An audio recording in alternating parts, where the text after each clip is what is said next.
Hi, my name is Michelle Wilson, and I'm an elder care attorney. I've been practicing since 2004, and I'd like to take just a few minutes to explain why I chose this practice area and how I came to be here doing this.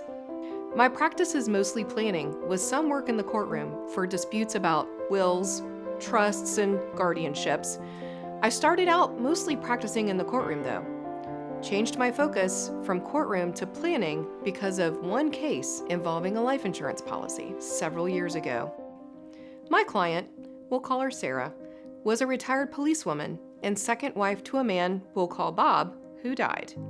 His life insurance forms were held by his employer, but his employer lost his change of beneficiary form, changing his beneficiary from his daughter from his first marriage to his second wife, Sarah.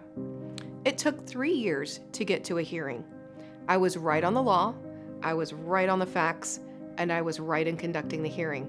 I know because I even hired another attorney to help.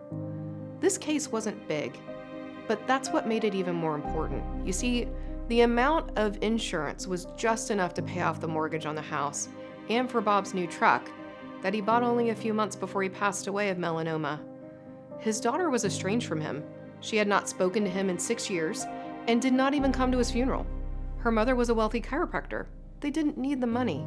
The judge decided to give the insurance proceeds to the daughter and worded his order based on the fact that the employer searched their files for the missing form years after it was mailed. The Court of Appeals sent me a one-liner. Because the judge based his opinion on fact, there's nothing to review.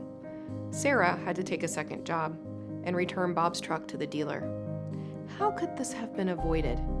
Being right did not make a difference. I learned that we live in a system of decisions, not a system of justice. How could we avoid the circumstance for others? You don't need a lawyer to sign and mail a change of beneficiary form after all.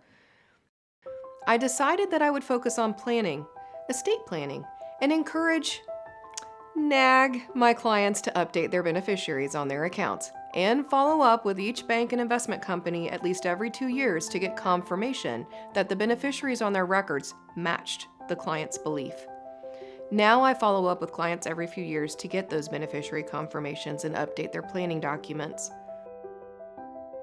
To open my own practice, I called several attorneys for advice, joined a national network of planning attorneys, took more than 36 hours of specialized immersion courses, and borrowed $10,000. Then, I opened my office in the bonus room above my parents' garage in 2008.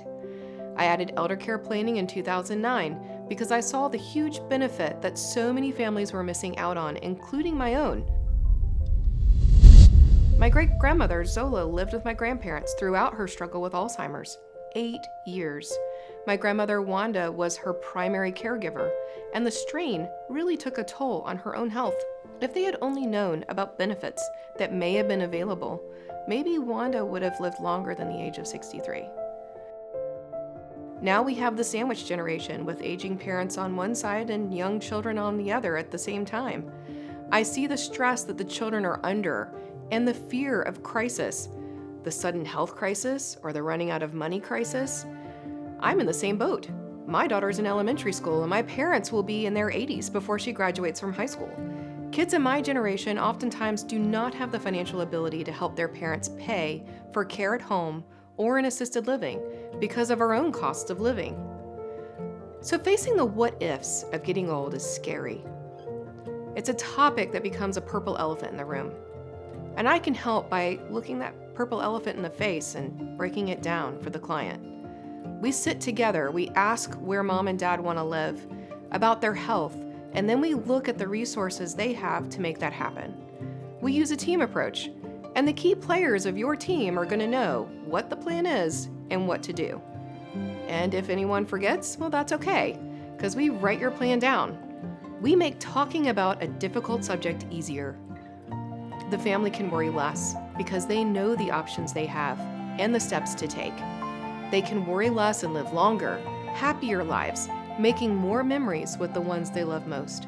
After all, that's what we all want, right? If you need help or know someone else who needs help figuring out their basic estate plan or long-term care plan for their parents, I hope you'll give us a call or pass along our number. If you found this video helpful, Or, if you're interested in our monthly newsletter and other useful tips and facts, please click on the link below so that we can add you to our mailing list and keep you in the loop. Until next time, remember to update your beneficiaries.